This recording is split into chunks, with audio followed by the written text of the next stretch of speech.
Bagyong Dante lalo pang lumakas. Isa pang low pressure area sa loob ng Philippine Area of Responsibility, ganap na rin bagyo at tinawag na Emong ng Pag-asa.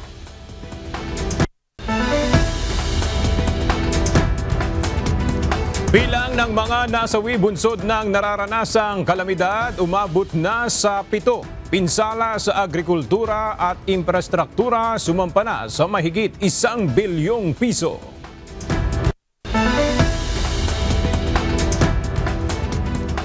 Ilang mga pasahero stranded pa rin sa NAIA.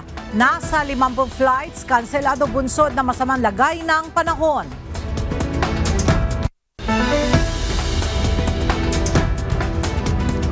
Drainage sa bahagi ng MRT-7 sa Batasan, Quezon City, palalakihin ng MMDA upang maiwasan na maulit ang matinding pagbaha sa Commonwealth Avenue.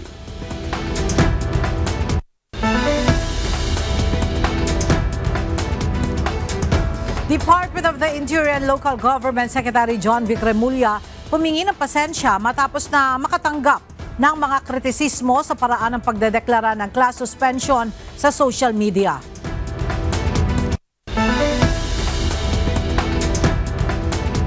At 19% tariff ipapataw ng Amerika sa mga produktong i-import ng Pilipinas. Zero tariff naman sa piling US products na papasok sa Pilipinas ipatutupad.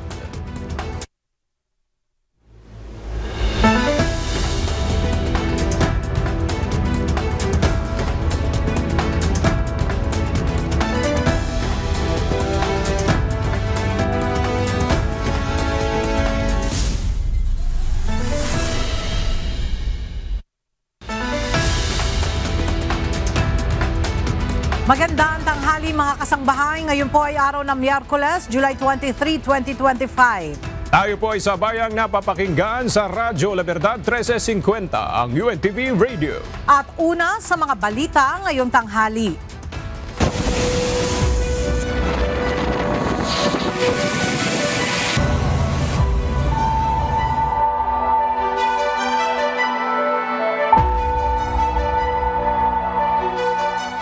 Umabot na sa 7 tao ang bilang ng naitalang patay bunsod ng pananalasa ng nakaraang bagyong Krising, habagat at low pressure area sa bansa. Base sa latest report ng National Disaster Risk Reduction and Management Council o NDRRMC, isa ang nadagdag sa bilang ng mga nasawi sa kalamidad, kaya naman umakyat na sa 7 ang kabuang reported deaths, habang may 7 na sugatan at 8 mga nawawala. Samantala, lumobo pa sa mahigit 562 million pesos ang naitalang pinsala sa sektor ng infrastruktura bunsod ng nakaraang bagyo at malalakas na pag-ulan. Habang sumampa na rin sa mahigit 462 million pesos ang naitalang pinsala sa sektor ng agrikultura. Sa ngayon ay mayroon ng nasa 29 na mga lungsod at munisipalidad ang nagdeklara ng state of calamity bunsod ng matinding pinsalang idinulot ng sama ng panahon. Stranded pa rin ngayon ang ilang pasahero sa Ninoy Aquino International Airport o NAIA bunsod ng kanseladong mga flight. Ngayong araw, umabot sa 50 mga flights ang nakansela bunsod ng masamang lagay ng panahon ayon sa Civil Aviation Authority of the Philippines o CAAP. Mula sa NAIA Terminal 3, may report si Asher Katapan Jr. live. Asher, marami pa rin bang stranded passengers dyan sa NAIA at ano ang mga assistance na naibigay sa kanila?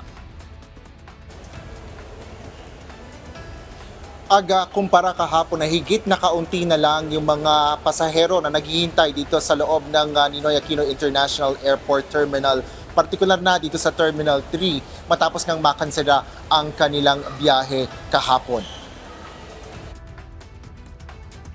Ilang mga pasahero ang pinili na manatili pa rin dito sa NAIA matapos makansela ang kanilang flights dahil sa masamang panahon at mga pagbaha sa ilang lugar. Habang may iba naman na malayo pa ang pinanggalingan gaya ng Bicol Region. Ayon sa ilang pasaherong nakapanayam natin dito sa Terminal 3, sa mga gilid na lang sila sa loob ng terminal nagpahinga sa buong magdamag.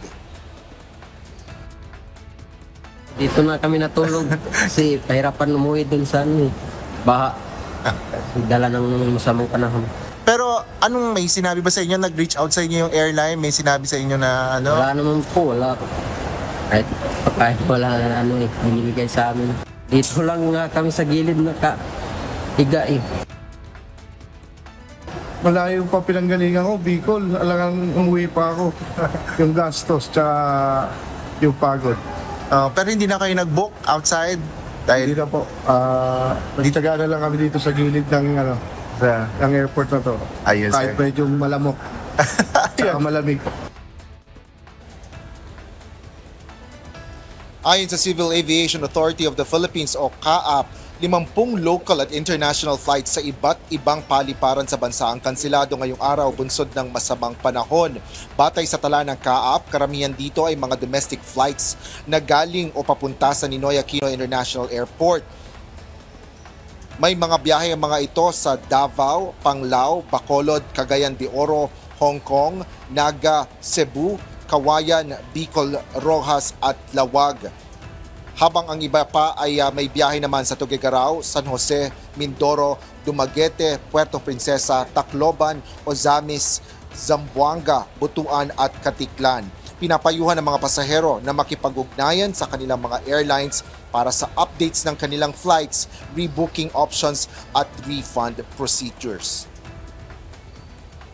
Aga kahapon ay nag-anunsyo na rin ang pamunuan ng NAIA na nakikipag-ugnayan sila sa mga airline companies kaugnay nga ng komportableng paghihintay ng mga pasahero sa loob ng terminal. Yan ang latest dito sa NAIA. Balik sa iyo, Aga.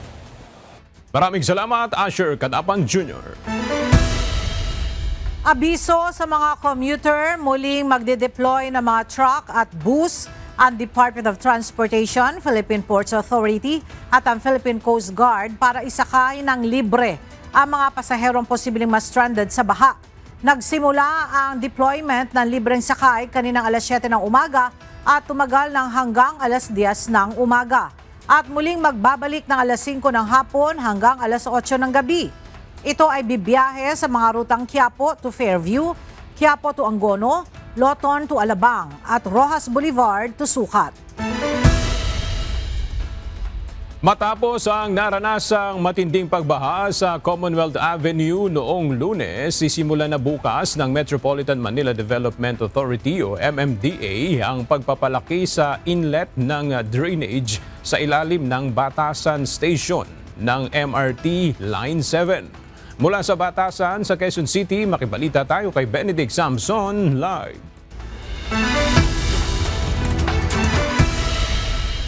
Benedict, gaano kalaking inlet ang gagawin ng MMDA dyan sa Batasan? Aga, ayon kay Metropolitan Manila Development Authority Chairman Romando Artes, ay nasa 3 by 3 square meters ito ngang laki ng inlet na kanilang gagawin. Kaninang umaga ay nag-inspeksyon ng MMDA sa ilalim ng Batasan Station ng MRT Line 7. Kasunod ito na nangyaring insidente ng pagbaha sa lugar. Kaya naman simula bukas, sisimulan na ng MMDA ang pagpapalaki sa inlet na naturang drainage. Ayon kay MMDA Chairman Artes, walang dapat sisihin o hindi dapat sisihin ang pamunuan ng MRT 7 sa nangyaring pagbaha. Well, hindi natin masabi kasi yung sinasabi ng kontraktor na inabutan na nila yung maliit na inlet. So, kailangan lamang lakihan.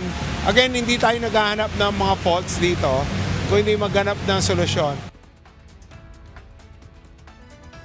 Sa isang pahayag, pinabulaanan ng MRT7 Project Management Office na ang naturang proyekto ang naging dahilan ng pagbaha sa lugar.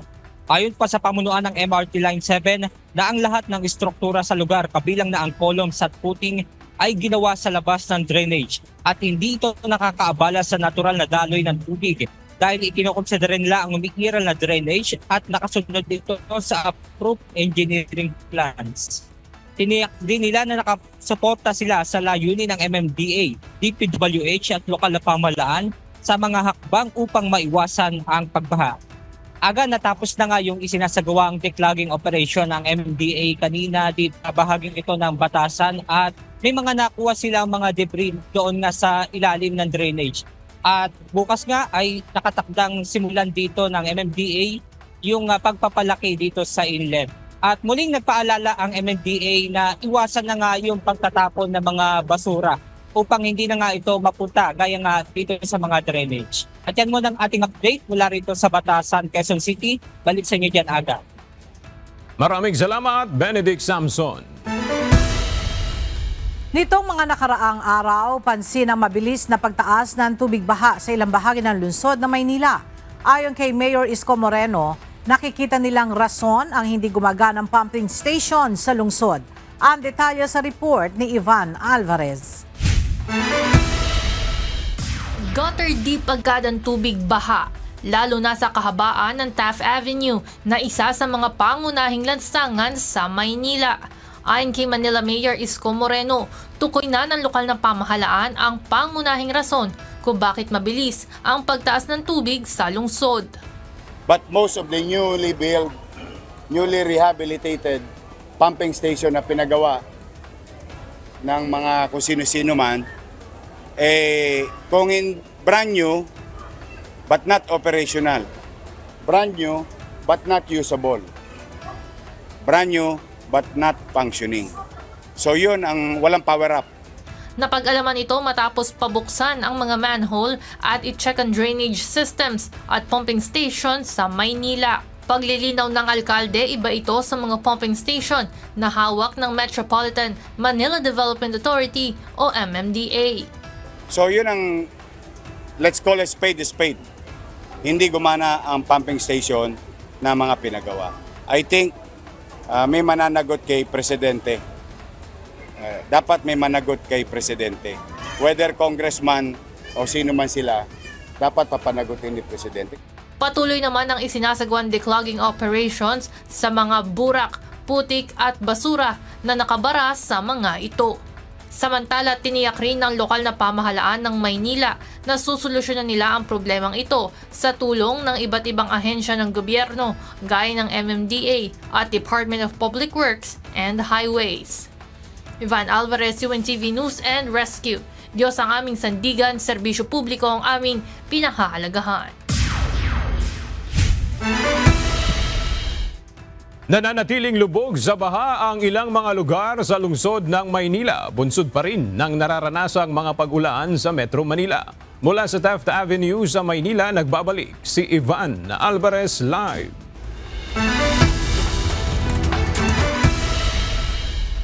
Ivan, may mga hakbang ba na ginagawa ang mga otoridad dyan sa Maynila para kahit pa paano ay mapahupa yung baha dyan?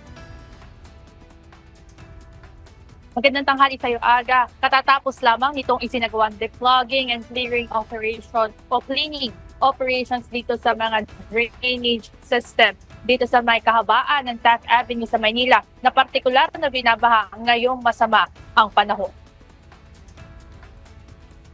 May pa rin mga lugar sa Maynila ang lubog sa baha hanggang sa mga oras na ito. Dahil dito, inisa-isa ng mga tauhan ng Department of Engineering and Public Works ang pagtatanggal ng mga bara at paglilinis sa mga drainage systems sa lungsod, kabilang na mga manhole at estero na naipunan ng putik at urak. Una nang sinabi ng lokal na pamahalaan ng Maynila na bahagi ito ng kanilang malawak ng effort upang maibsan ang matinding baha sa tuwing umuulan. Partikular na tinututukan ng mga tauhan ng Engineering Office ng Manila LGU ang kahabaan ng Taft Avenue dito sa may harapan ng Philippine General Hospital kung saan umaabot ng gutter deep ang tubig baha. Ayon sa mga tauhan mula sa Engineering Office ng Maynila, sa isang manhole ay umaabot ng 50 sako ng burak ang kanilang nakokolekta. Samantala, bahagya namang bumababa na ang level ng tubig sa ilang bahagi ng Maynila kung saan nakakadaan na rin ang iba-ibang klase na sasakyan.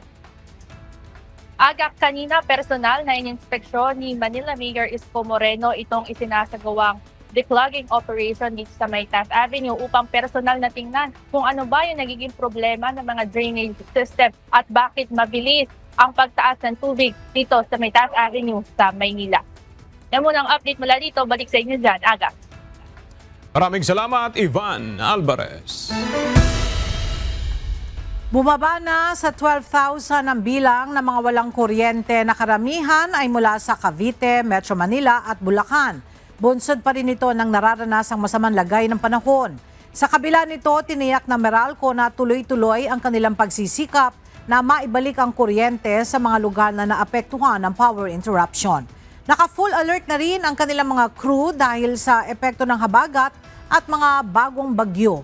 Kasabay nito, nagpadala rin sila ng mga rescue trucks at fiberglass boats para tumulong sa relief at rescue operations.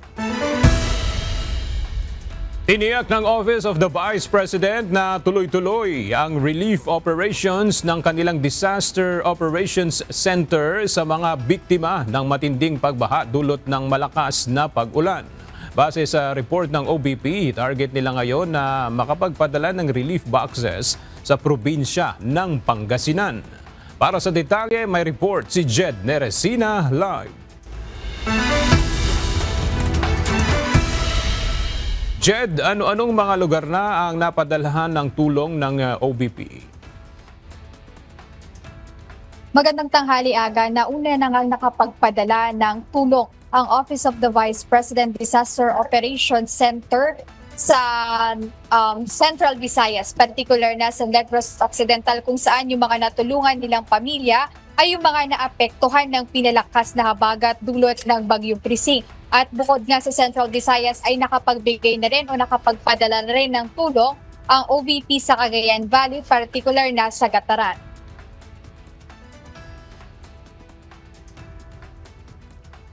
Isa sa programa ng Office of the Vice President ang pagbibigay tulong tuwing may disaster, natural o man-made man.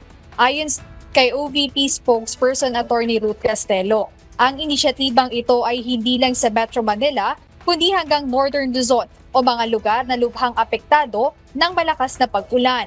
Ngayong araw ay inihahanda na ng OVP Disaster Operations Center ang relief boxes and items na ipapamahagi sa probinsya ng Pangasinan.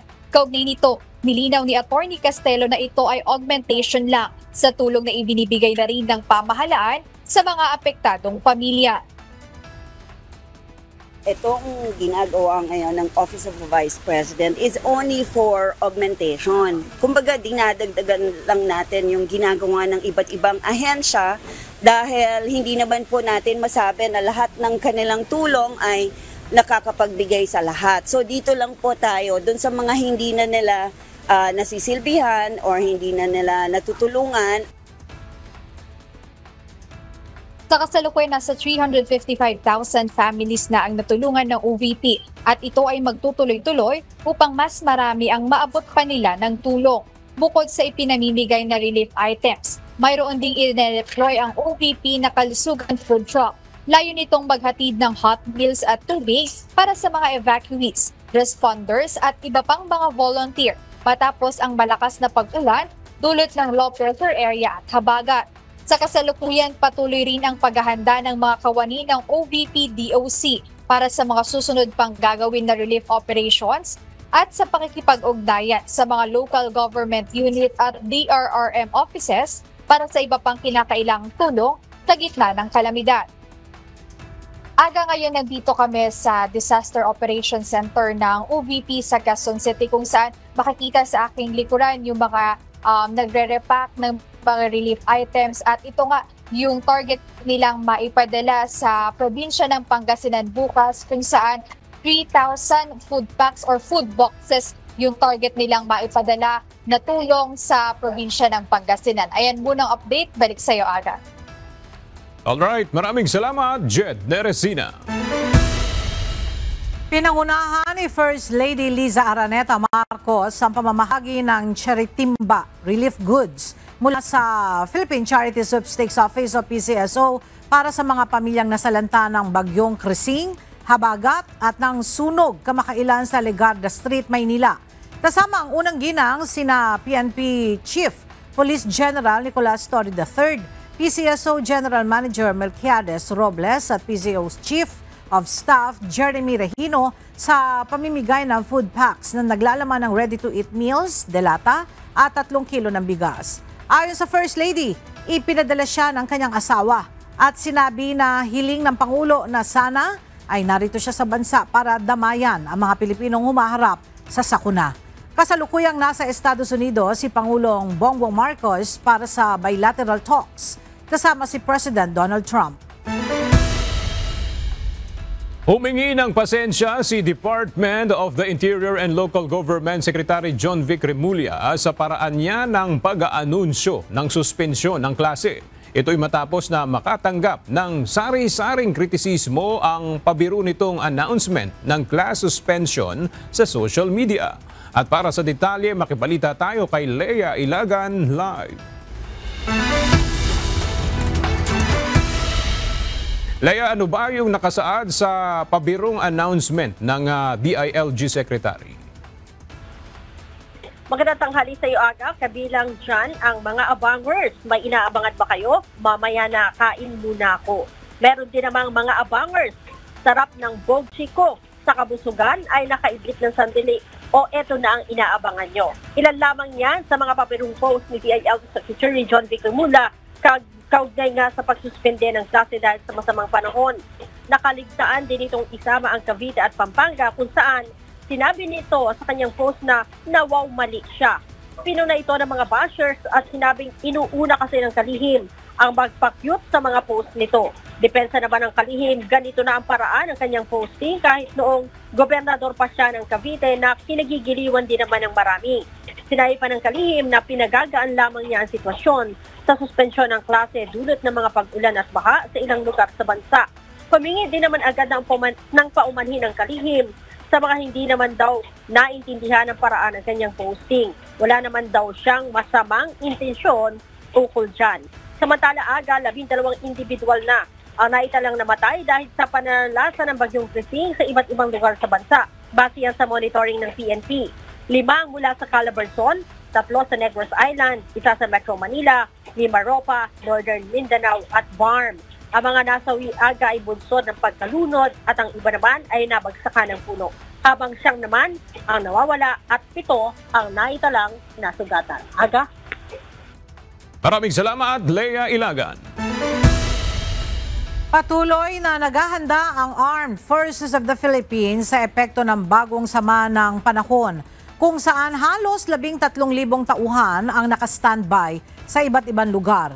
Inactivate na rin ang EDCA sites para gamiting hub sa pagresponde at paghatid ng ayuda sa mga apektadong komunidad. Nakahanda na rin ang US Indo-Pacific Command sa posibleng deployment ng mga tauhan para tumulong sa disaster response ng pamahalaan. Ang detalye sa report ni Ryan Lacanlale. Naka-standby mode na ang mga miyembro ng Armed Forces of the Philippines para tumugon sa mga posibleng maaapektuhan sa tuloy-tuloy na pag-ulan. Nasa mahigit 1,100 Disaster Response Task Unit at Search, Rescue and Retrieval Team ang nakakalat sa iba't ibang lugar sa bansa.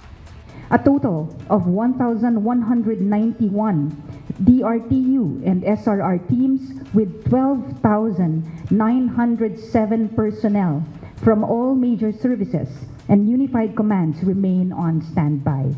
The Armed Forces of the Philippines has also readied 1,027 land assets, military trucks, ambulances, and general-purpose vehicles, 48 air assets, both rotary and fixed wing, and 25 sea assets across Luzon, Visayas, and Mindanao for any emergency deployment. Nitong nakaraang bagyong Krising at Habagat, nag-deploy at tumulong ang AFP sa mga lugar na kinailangan ng kanilang puwersa, lalo na sa Northern Luzon, Visayas at Mindanao. Kahapon ay inactivate na rin ng AFP ang paggamit sa mga EDCA sites bilang command and control hub. Magiging sentro ito ng isinasagawang humanitarian assistance and disaster response sa mga pagbaha dulot ng sama ng panahon, upang mas mabilis na makarating ang tulong sa mga apektadong komunidad. This activation includes the strategic pre-positioning of our rescue assets and the consolidation of relief goods, which we are undertaking in close partnership with the DSWD to ensure a synchronized whole-of-nation effort. This strategy of using forward logistical springboards allows our troops to deliver aid faster and more efficiently to those who need it most. Mayroong 9 na EDCA sites sa iba't ibang lugar sa bansa na nasa loob ng mga base militar ng Pilipinas. Dati na rin ginamit ang mga ito sa pagtugon sa kalamidad noong nakaraang taon. Inaasahan naman ang tulong ng Estados Unidos para sa pagsasagawa ng humanitarian assistance and disaster response. Ayon kay Secretary Gilberto Teodoro Jr., nakausap na nila ang Estados Unidos at inihahanda na ang kaukulang tulong sa bansa. Nagkasundo po si General Bronner at saka si Admiral Paparo batay po sa pag-uusap namin ni Secretary Hegseth at ng ating Pangulo na magdi-deploy po ang Crisis Action Team ng US Indo-PACOM kaalinsabay po ng ating Armed Forces of the Philippines at lahat po ng pangangailangan ng ating mga response efforts ay naka-activate po ang mga EDCA site for relief goods at ang mga air assets at iba pang mga assets ng combined Armed Forces of the Philippines at US Indo-PACOM ay gagamitin po.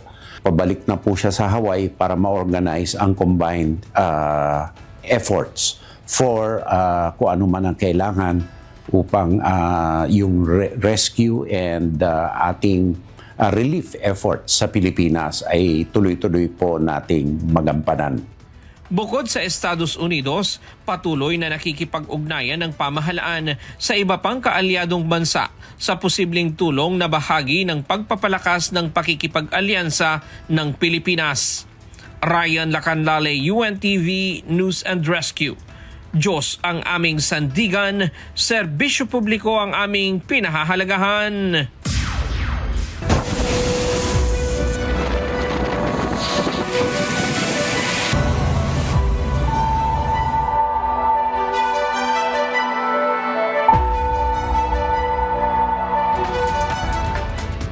Dahil sa patuloy na pagulan, bunsod ng habagat, muling nagpaalala ang Department of Health sa publiko na maging maingat sa mga sakit na karaniwang lumalaganap tuwing tag-ulan. Ayon sa ahensya, mahalagang maging alerto upang maiwasan ang mga posibleng komplikasyon. Narito ang report ni Mia Alonzo. May dalang banta ang tubig baha. Ito ang paalala ng Department of Health sa gitna ng patuloy na pag-ulan at mga pagbaha sa iba't ibang lugar dahil sa habagat. Ayon sa DOH, ang paglusong sa baha ay maaaring maging sanhi ng pagkakaroon ng leptospirosis, isang seryosong sakit na nakukuha mula sa mikrobyong Leptospira na karaniwang matatagpuan sa ihi ng daga. Lalo na yung balat na may sugat, no? Kasi yun doon pumapasok yung mikrobyong Leptospira. Ipinaalala rin ng ahensya na sa oras na lumala ito at hindi naagapan ay maaaring magdulot ng komplikasyon sa atay, bato at puso ang taong mapapasukan ng mikrobyong Leptospira. Yeah, mataas ang mortality niya, 30 to 50%, lalo na pag late. Kasi akala nung iba trangkaso lang until naninilaw na sila, may renal failure na sila, na yun ang nadadialysis pa at namamatay.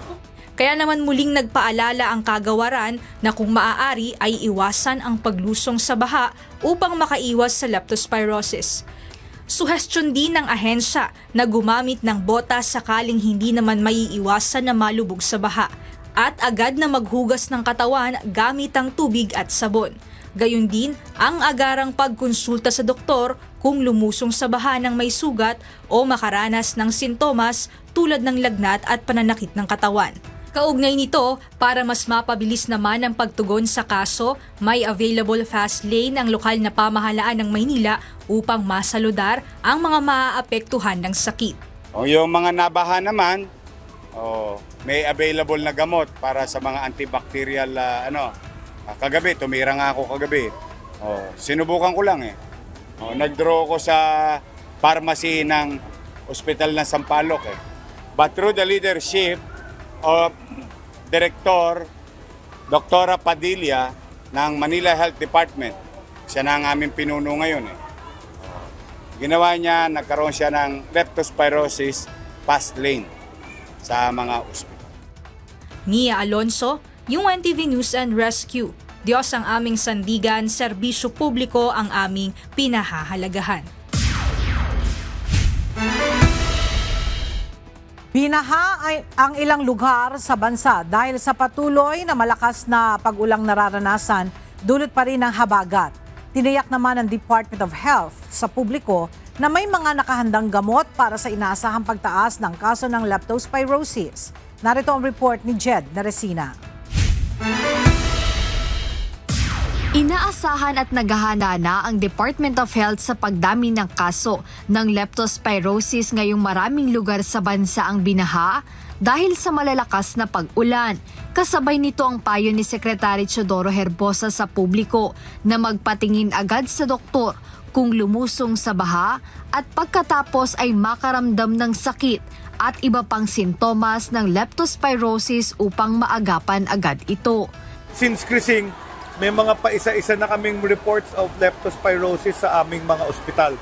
Ang hospitals namin naghahanda yung para sa dialysis, yung peritoneal dialysis.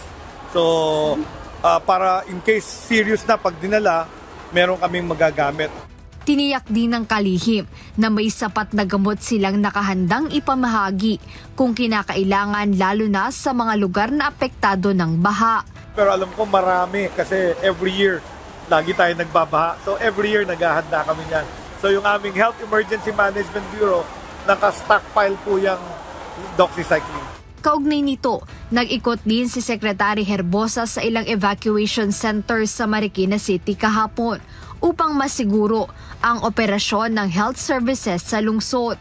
Nais ng kagawaran na matiyak na maayos ang kalagayan at mabantayan ang kalusugan ng mga evacuee dahil ayon sa health chief, madali ang hawaan ng sakit sa evacuation centers. Ipinag-utos din niya na bigyang prioridad ang mga matatanda, person with disability at may mga karamdaman na nangangailangan ng atensyong medikal. Jed Naresina, UNTV News and Rescue. Diyos ang aming sandigan, serbisyo publiko ang aming pinahahalagahan. Dahil sa matinding epekto ng walang tigil na pag-ulan dulot ng habagat, isinailalim na sa state of calamity ang mga bayan ng Balagtas at Kalumpit sa Bulacan. Mula sa Bulacan, makibalita tayo kay Nestor Torres live. Nestor, ano na yung update dito sa mga lugar na isinailalim sa state of calamity dyan sa Bulacan? Ay 29 na barangay sa Kalumpit ang apektado habang 9 na barangay naman sa bayan ng Balagtas ang totaling binaharin dahil nga sa sunod-sunod nga na nararanasang pagbuhos ng ulan at sinabayan pa talaga ng high tide. At ito nga yung nagiging sitwasyon kaya nagkaroon ng state of calamity sa nasabing mga bayan. Kasalukuyang tumataas pa ang tubig baha sa mga bayan ng Kalumpit at Balagtas, Bulacan dahil marami na ang apektado ng baha at hindi na makapaghanap buhay ang maraming residente. Nagdeklara ng state of calamity ang mga alkalde ng naturang mga bayan. Sa ngayon, may mga relief box at tubig na natanggap ang mga nasa evacuation center. Gayunman, naghihintay pa ng ayuda ang mga residente na piniling manatili na lang sa kanilang mga bahay. Samantala, nasa 2,000 hektarya ng pananim na dapat sana ay aanihin pa ng mga magsasaka sa Bulacan, subalit bigla na itong dumapa at hindi na mapapakinabangan ng mga magsasaka dahil nga sa naranasang paglubog sa tubig baha.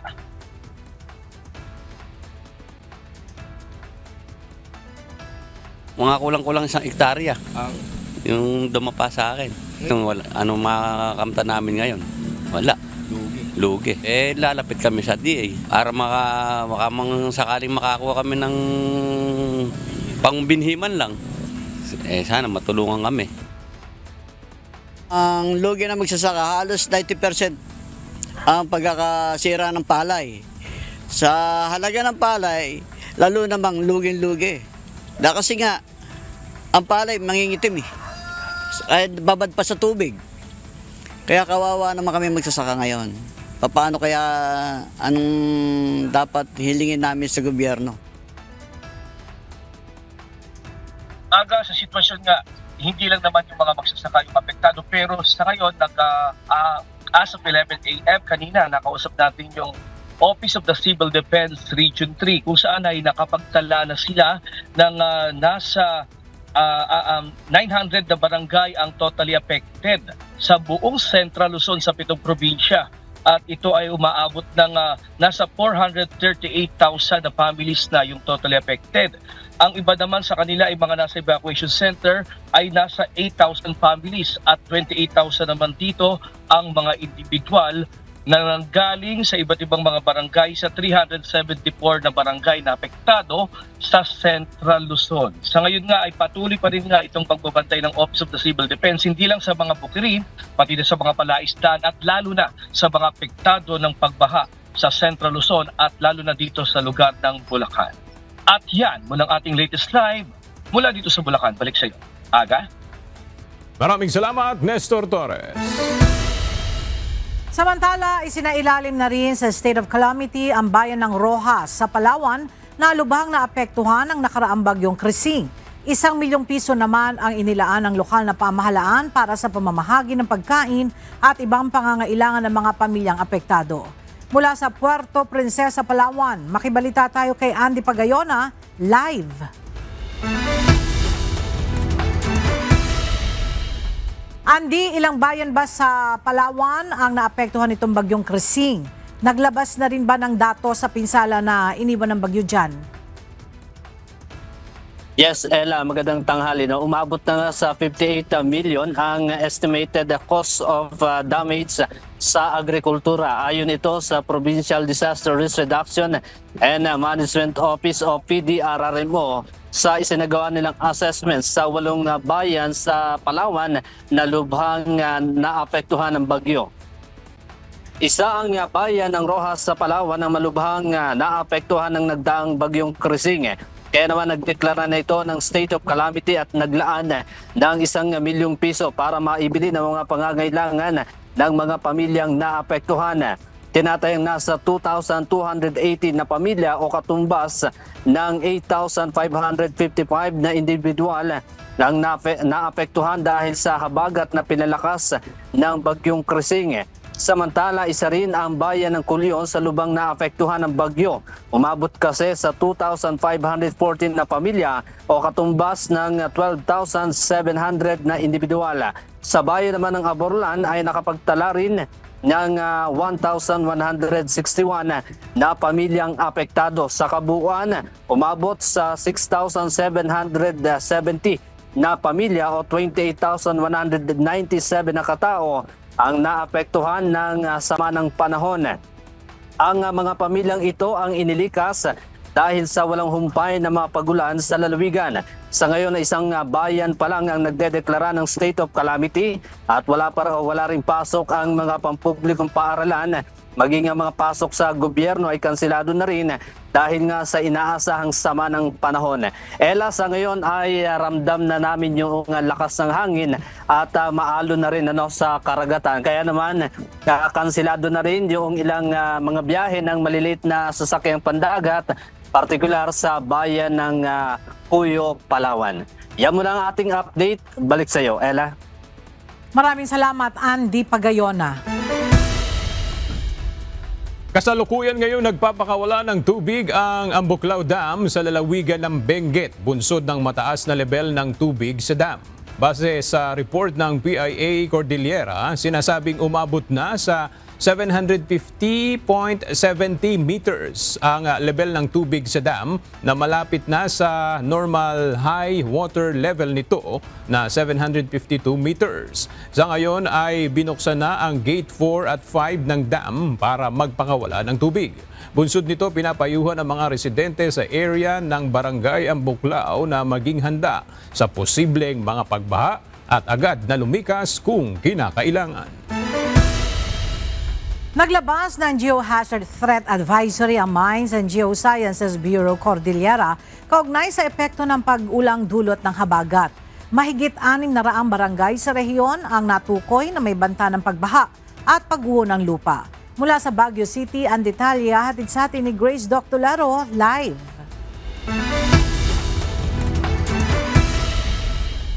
Grace, may mga paghahanda na bang ginagawa ang mga opisyal dyan sa Cordillera kaugnay dito sa mga banta ng pagbaha at pagguho ng lupa, lalo pa ngayon na meron tayong umiiral na 2 bagyo sa bansa? Yes, Ella, nag-abiso na nga ang local government unit sa mga residente sa Cordillera Administrative Region na magsagawa na nga ng preemptive evacuation para makaiwas sa banta ng pagguho ng lupa at pagbaha. Ayon sa Mines and Geosciences Bureau Cordillera, umabot na sa 632 barangay sa Cordillera Region ang posibleng maapektuhan ng baha at rain-induced landslide bunsod ng southwest monsoon. Ang mga lalawigang direktang naapektuhan ay ang Abra, Apayao, Kalinga, Mountain Province, Benguet at Ifugao. Pinayuhan ang mga lokal na pamahalaan at district o disaster risk reduction and management councils na manatiling alerto at maghanda sa posibleng landslide, flash flood at debris flow sa kanilang mga lugar. Muling pinaalalahanan ang publiko na i-check ang geohazard maps ng kanilang mga lugar sa online platforms tulad ng Hazard Hunter PH at DOH Evoke. Samantala, inilunsad na nga ng DSWD Field Office Car ang kanilang mobile kitchen sa Upper Market Evacuation Center sa lungsod ng Baguio kasabay ng patuloy na pagbuhos ng ulan dulot ng habagat, low pressure area at bagyong nananala sa Hilagang Luzon. Sa ngayon, 10 pamilya o 37 katao ang pansamantalang nanunuluyan sa evacuation center. Kaanggapay ng DSWD ang supplemental feeding program upang matiyak na mainit, masustansya at sapat ang pagkain na ihahain sa mga evacuees, lalo na sa mga bata, matatanda at iba pang vulnerable group. Ang mobile kitchen ay special na dinisenyo para sa mga sitwasyong kagaya nito kung saan kailangan magluto ng mismong lugar ng evacuation at maghatid na agarang tulong sa gitna ng emergency. Kasama rin sa paghahanda ang mga miyembro ng barangay at mga evacuees mismo na tumulong sa pagluluto at pamamahagi ng pagkain. Ella, sa ngayon ay nakakaranas na tayo ng mga pabugsubok sa mga pag-ulan dito sa Baguio City at inaasahan nga mamayang hapon ay lalakas itong mga pag-ulan, kaya naman pinag-iingat ang mga residente din dito sa Baguio City na lalo na yung mga malalapit sa mga creek o low-lying areas dito sa lugar. Yan muna ang balita mula dito sa Baguio City. Balik sa'yo, Ella. Maraming salamat, Grace Doctolero. Bahagyang tumaas ang presyo ng ilang gulay, isda at karne sa ilang pamilihan sa Metro Manila bunsod ng nararanasang masamang lagay ng panahon. Sa Muñoz Public Market sa Quezon City, bahagyang tumaas ang presyo ng ilang pangunahing bilihin, kaya naman kani-kanya munang diskarte ang mga mamimili maging ang mga nagtitinda. Mula sa Quezon City, may report si Mia Alonzo live. Mia, nasa mga magkano ba yung nadagdag ngayon sa presyo ng mga gulay at isda dyan sa Muñoz Market? Magandang tanghali sa iyo, Aga. Sa naging pag-iikot nga natin dito sa may Muñoz Market, isa sa nakita natin na tumaas ng nasa 20 hanggang 60 pesos yung ilan sa mga gulay na nakita natin dito. At kapwa nga mga nagtitinda, gayon din ang mga mamimili, nagsabi na talagang tumaas ang presyo ng mga pangunahing bilihin dito sa palengke. Ayon sa mga tindera ng gulay, pangunahin sa nagtaas na presyo ng gulay ngayon ay yung mga iniaangkat mula sa Baguio. Sa kasalukuyan, 700 na nila ang bundle ng hangos sa pechay, dating 400 lang nakukuha. Sa presyo naman ng repolyo, 140 na ang kada kilo kumpara sa dating presyo nito na maaaring mabili ng 100 pesos per kilo. Sa sibuyas naman, tumaas ng 20, dating 120 pesos per kilo, ngayon ay 140 pesos na kada kilo. Sa presyo ng talong na tumaas naman ng 60 pesos, dating 100 lang, ngayon ay 160 pesos na per kilo. Lahat po tumaas. Magmula sa Baguio hanggang sa Tagalog, tumaas lahat. Yun lang, wala naman kami magagawa. Yan ang presyo eh. Mga nag-aagalit, wala naman akong magagawa. Kung ano yung dumadating, yun lang ang binibenta namin. Kaya naman ang iba sa mga nagtitinda, dinedeskartehan na lang ang pagbebenta. Ang iba, binibiyak sa maliliit na piraso ang gulay, gaya ng sa repolyo para mabenta sa halagang 20 pesos. Samantala, sa presyo naman ng manok, dating nabibili lang ng 180 hanggang 200 pesos per kilo, ngayon ay 240 pesos per kilo na. Ang ulo at paa ng manok na dating 130 to 140 pesos lang, ngayon ay ibinibenta na rin sa 170 to 180 pesos sa kada kilo. Samantala, sa bentahan naman ng isda, gaya ng bangus, sa dating presyo nito na 200, ngayon ay 240 pesos na kada kilo. Wala namang naging paggalaw sa presyo ng tilapia, hasa at matambaka. Aga sa kasalukuyan, ayon nga sa mga nakausap natin na mga mamimili, kanya-kanyang diskarte na lang din sila. Minsan, ayon sa kanila, talagang tinitipid na lang nila ang pamimili. Umiikot din sila sa iba't ibang mga palengke para tignan kung mayroong mga nagtitinda ng murang halaga para makamura. Lalo na ngayon anilang nakararanas tayo ng pag-ulan at pagbaha. At yan muna ang update mula dito sa Maymun News Market. Balik sa iyo, Aga. Maraming salamat, Mia Alonzo. Humupa na ang baha sa G. Araneta Avenue kaya nakapagsimula na ng paglilinis sa mga tauhan ng Metropolitan Manila Development Authority o MMDA. Umabot sa 10 dump trucks ang nahakot na basura ng Metro Parkways Clearing Group sa kanto ng G. Araneta Avenue at Maria Clara Street, Quezon City. Katumbas ito ng 72.2 cubic meters o ng 39.49 tons ng basura. Matatanda ang isa ang lugar ng G. Araneta sa mga nalubog sa baha sa kasagsagan ng matinding pag-ulan dulot ng habagat. Tuloy-tuloy naman ang clearing operations ng mga otoridad at nanawagan sa publiko sa tamang pagtatapon ng basura para maiwasan ang pagbabara sa drainage inlets at mapabilis ang paghupa ng baha. Lalo pang lumakas ang bagyong Dante at isa ng tropical storm. Samantala, naging bagyo na ang isang low-pressure area sa may West Philippine Sea at tinawag na bagyong Emong. At para alamin natin ang latest kaugnay sa mga umiiral na bagyo, narito po ang update mula sa Pag-asa Weather Forecasting Center. Yung isa naman pong low-pressure area na sa may malapit sa Southern Guam, ito po ay namataan kaninang alas 10 ng umaga. More than 2,200 kilometers po sa silangan ng Eastern Visayas. Kulay pula, ibig sabihin po mataas ang tsansa na ito ay maging isang tropical depression din po or mahinang bagyo. Pero base po sa pinapakita ng ating models sa ating mga analysis, pahilaga po or hindi naman siya papasok ng ating Philippine Area of Responsibility. So ito naman po yung ating official track, latest track, itong si Tropical Storm Dante. Kung mapapansin po nila, generally northwest or paangat na pakaliwa, babagtasin po sa susunod na 2 araw ang northern portion ng Philippine Sea. At base po sa ating latest track, inaasahang lalabas din dito ng ating PAR bukas ng hapon or gabi. Pero mananatili pa rin po kahit ito'y nasa labasan ng PAR, magpapaibayo pa rin po ito or mag-i-enhance ng southwest monsoon. In terms of intensity naman po, throughout its movement po dito sa may North Philippine Sea sa loob ng PAR, tropical storm pero hindi pa rin natin inaalis yung tsansa na mag-intensify pa ito bilang isang severe tropical storm. Possible din po ito throughout or within the day na magkaroon ng international name. And kung mapapansin din natin, itong kulay dilaw po na circle, associated siya dun sa lawak or diametro ng bagyo. Mula dun sa sentro, nasa around 350 kilometers po ito. Kung kikilos ang bagyo, ang bagyong Dante, pahilagang kanluran, less likely po na maapektuhan directly yung ating mga kababayan po dito sa may extreme northern Luzon. So bukod sa hindi siya magla-landfall, maliit din yung chance na magtataas tayo ng mga wind signals coming from Dante po ito.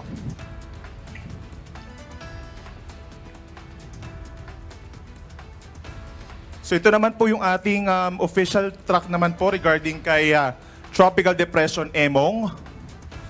Ayan, sige po.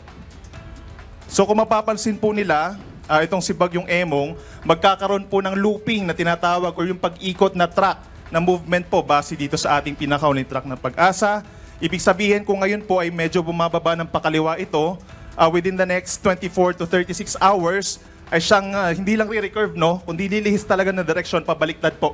Pabalik muli doon sa paakyat na pakanan naman po, sa loob ng 2 hanggang 3 araw. So magkakaroon tayo ng looping direction, and at the same time, habang nandito po siya sa West Philippine Sea, hanggang sa araw po ng Friday, ay posibleng lumakas pa ito bilang isang tropical storm base sa ating latest track.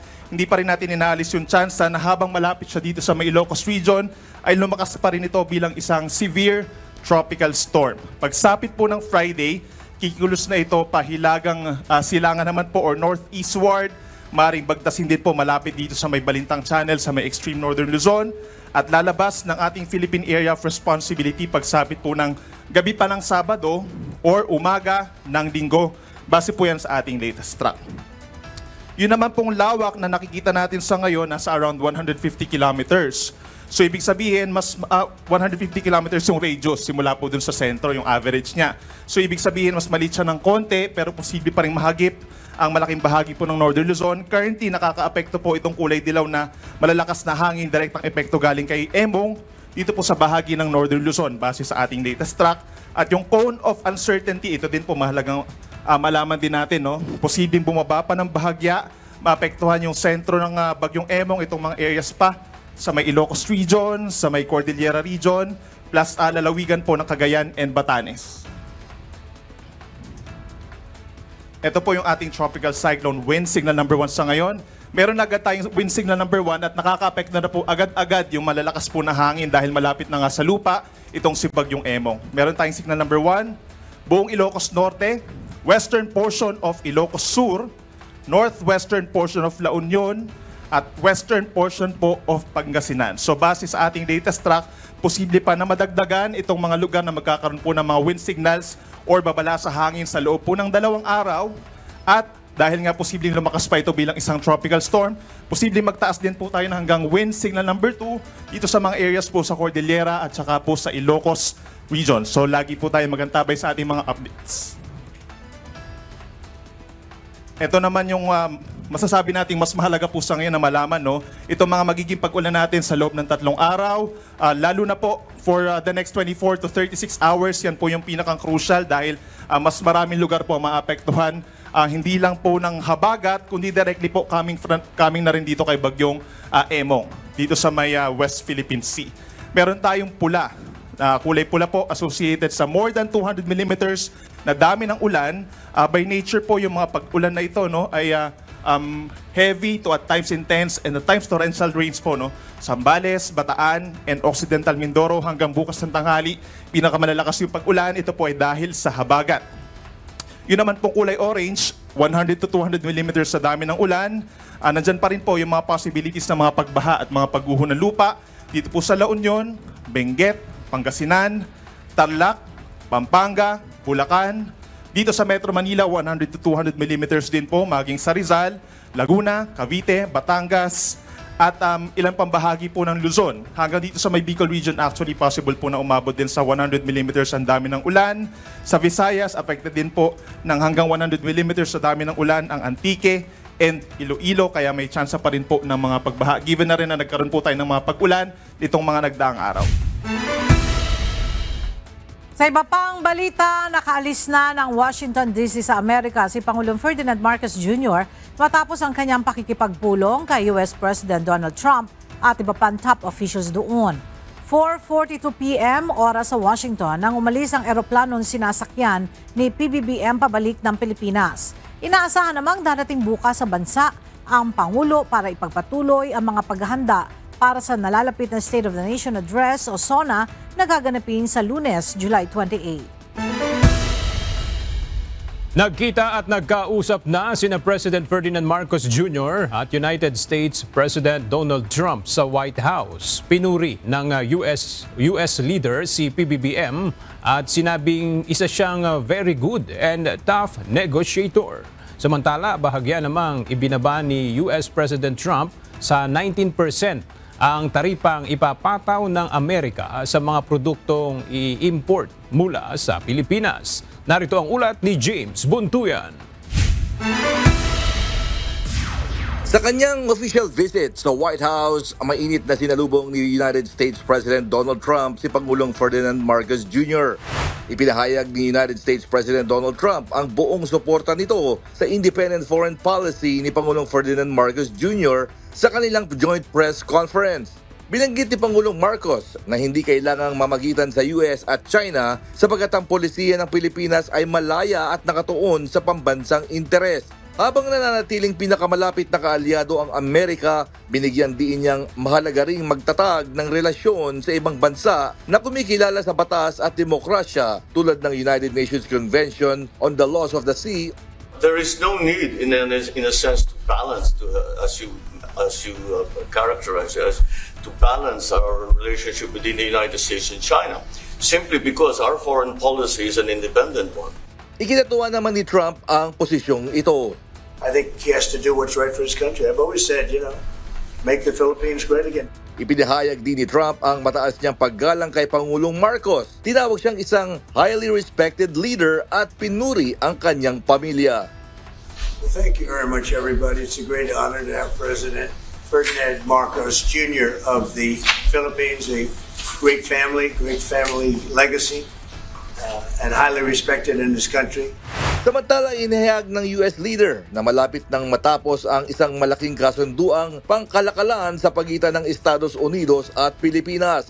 Ayon sa kanyang post sa Truth Social, magpapatupad ang Pilipinas ng zero tariff sa ilang produkto mula US habang 19% naman ang taripa na ipapataw ng US sa ilang Philippine imports mula sa dating 20%. Nilinaw ni Pangulong Ferdinand Marcos Jr. na ang zero tariffs ay hindi para sa lahat ng produkto kundi sa ilang piling items lamang tulad ng automobiles at wala pa itong pinal na listahan ng produktong kabilang dito. Binigyang din ni Marcos na ang mas matibay na ugnayan sa kalakalan at militar ay kritikal sa posisyon ng Pilipinas sa Indo-Pacific region.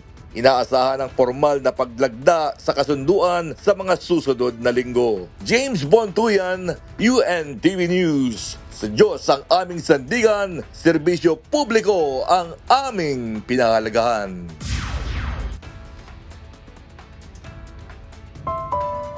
At sa ating pong iiwang mga salita ng Diyos na ating sandigan mula sa Aklat ng Roma, Kapitulo 13, versikulo 8 na nagsasabi, "Huwag kayong magkautang ng anupaman sa kaninuman, maliban na sa mangag-ibigan kayo, sapagkat ang umiibig sa kanyang kapwa'y nakaganap na ng kautusan." At yan ang mga balita ng aming tinutukan at inaksyonan. Dahil sa aming pagbabalita, una, ang pagkalinga sa kapwa. UNTV CE News, may balita saan mang panig ng daigdig. At dito sa UNTV, Diyos ang aming sandigan, serbisyo publiko ang aming pinahahalagahan. Magandang tanghali.